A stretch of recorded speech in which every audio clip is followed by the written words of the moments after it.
Hello everyone, I am so very happy to be able to present this lecture to all of you. It's absolutely wonderful to see everyone all over the world.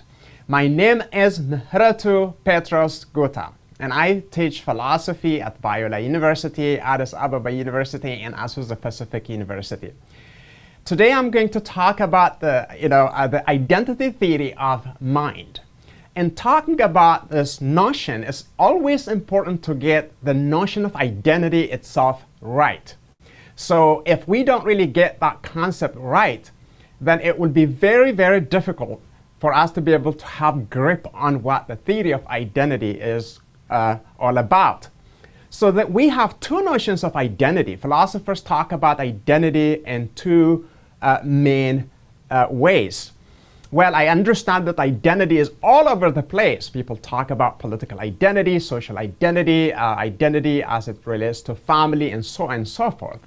But in philosophy, in metaphysics, when we talk about identity, often what comes to our mind, especially at least for philosophers like me, is first, numerical identity. What is numerical identity?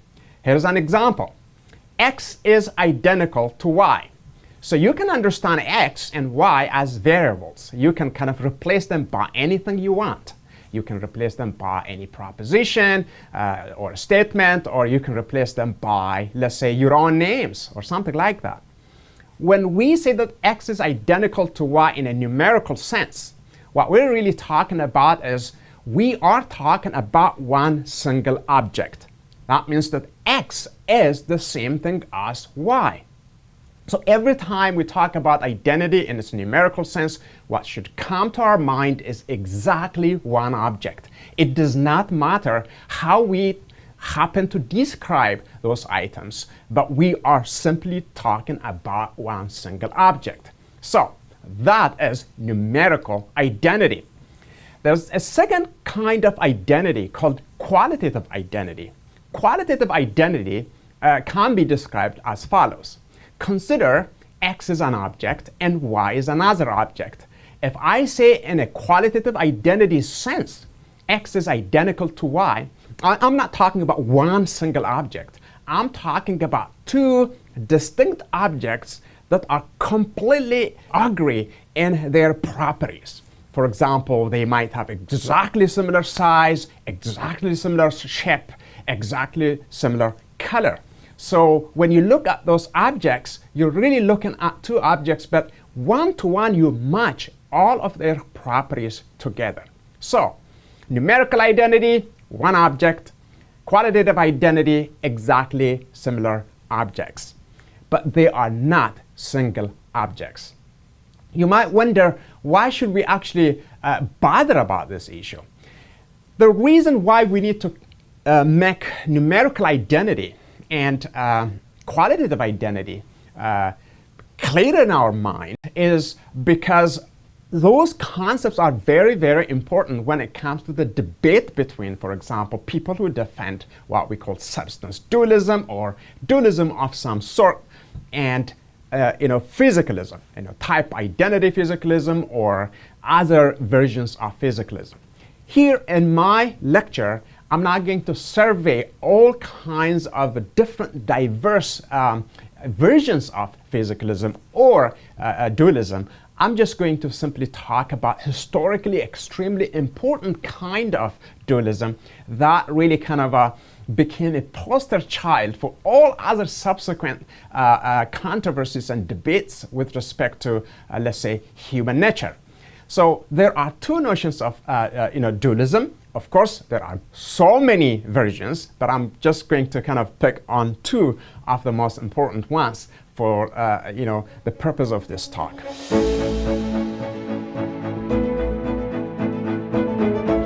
So historically, if you know Descartes, René Descartes, the French philosopher of 17th century, he introduced a view of dualism that we call today substance dualism. Substance dualism has got interesting features. Substance dualism embraces the duality of substance, the duality of properties as well.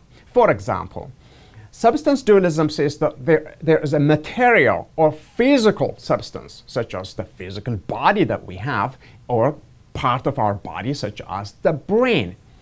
Not only that, also we have immaterial, non-physical substance, such as, for example, the soul, the self, or even the mind. Okay, on the other hand, substance dualism also tells us that there are two distinct properties, namely physical properties and mental properties. Physical properties are, for example, physical states of the brain, the firing of neurons in our brain.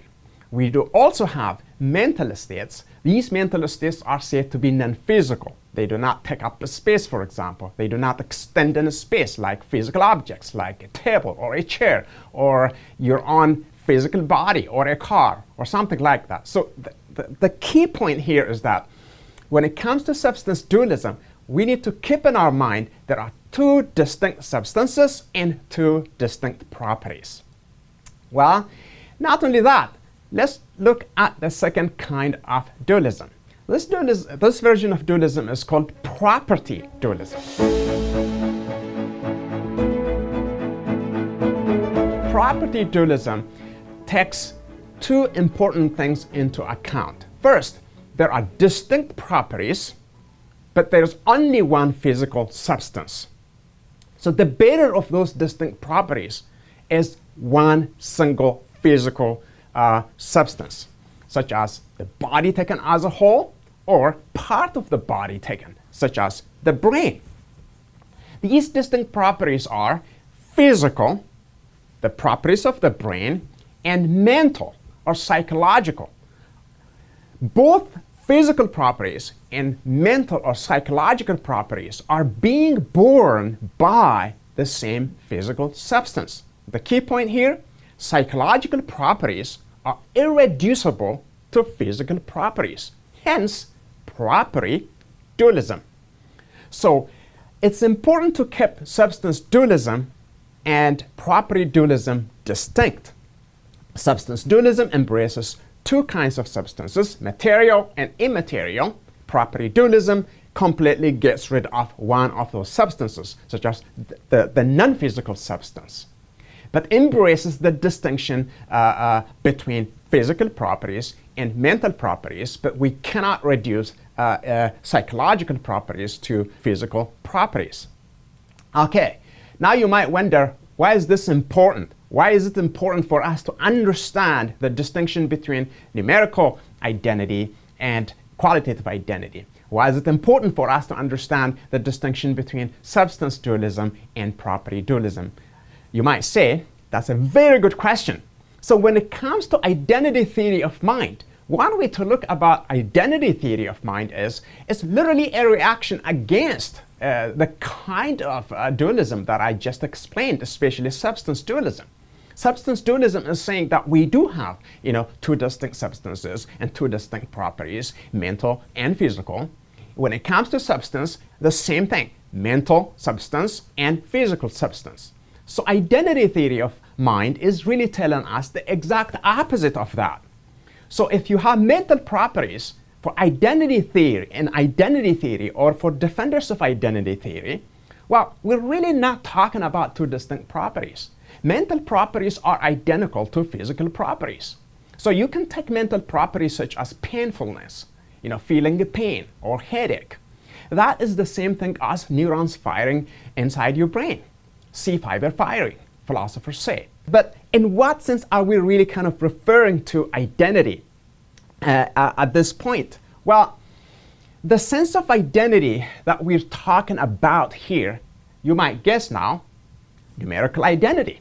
So we're not really talking about different kinds of qualitative identity. We're numerically really saying that mental properties are the same thing as physical property. So the identity has to be numerical. Here is what a philosopher by the name Paul Churchland actually says with respect to this very notion. Mental states are physical states of the brain. That is, each type of mental state or process is numerically identical with. That means that it is one and the very same thing as some type of physical state or process within the brain or central nervous system. So the key point here is that only physical substance and physical property exist. So no, non-physical, for example, mental properties existing on their own right, no non-physical substance existing on its own right. We do have only physical substance, such as the physical body taken as a whole, or part of the body taken, for example, such as the brain. We do have only physical property as well. Even if we say that mental properties do exist, mental properties, for example, do not really have their own ontological existential status. Probably we're using two different, terms to describe one single thing. So identity theory is, just talks about identity as how the name itself actually sounds. Okay, now you might think that here there are people who really think that, well, if I am not really persuaded, for example, about the identity theory, and how am I going to embrace this theory itself? Well, people have pointed out some problems in identity theory. One of the problems, for example, people early on pointed out has to do with multiple realizability problem. Multiple realizability problem is a problem according to which, for example, various kinds of organisms with different physical mechanism can be in pain. So if the way our brain is organized is something that is facilitating, for example, for us to be able to feel pain, then other organisms unlike us can also have similar experience with a complete different configuration and arrangement of the nervous system. In that case, then, well, identity theory, pain is identical to firing of neurons in our brain thesis claim is going to be in trouble. So therefore, people have proposed, for example, because of this problem, probably functionalism is the way to go. Functionalism is a view of mind. It simply kind of focuses on the input-output interaction. So you have input, you give out output. If something scratches my body, I go like, ouch! I scream, and I just, ask for my friends or anyone who is around me to render me some sort of help. So mental properties are nothing other than that. It's just input and output, input and output. That's it. Okay. Even some people really kind of proposed eliminative materialism, for example. The mental states described by Fox psychology do not actually refer to anything that actually exists. So these are some of the alternative ways to deal with the problems that identity theory is said to suffer from. Now, you might think now the debate is over, so why should we even care about what we're doing, and so on. Well, you might now be wondering now, okay, what are we supposed to do about this problem, and okay, who is the winner?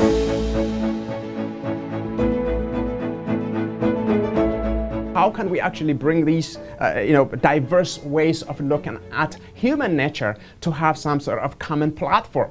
Well, one of the problems that people really pointed out when it comes to identity theory is that when we think about our own mental states, we really come up with different qualitatively rich experiences. For example, there is, for instance, if I have a headache, there is something what it is like for me to have that kind of headache sensation. So therefore, it does not really seem to be the case that, at least for some people, the qualitative feel, the qualitative aspect of mental states can be reduced to nothing but the firing of neurons in our brain. Some people might also wonder, mental properties, most of them, at least not all of them, have intentionality.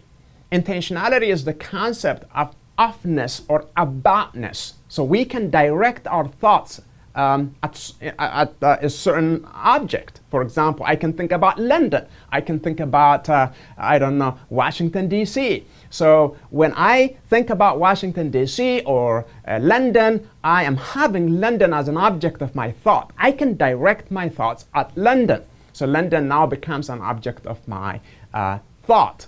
What is physical about that? And I am here in, let's say, Southern California, thousands of miles away from London, but I'm able and capable of actually thinking about London. How's that happening? How's that physical?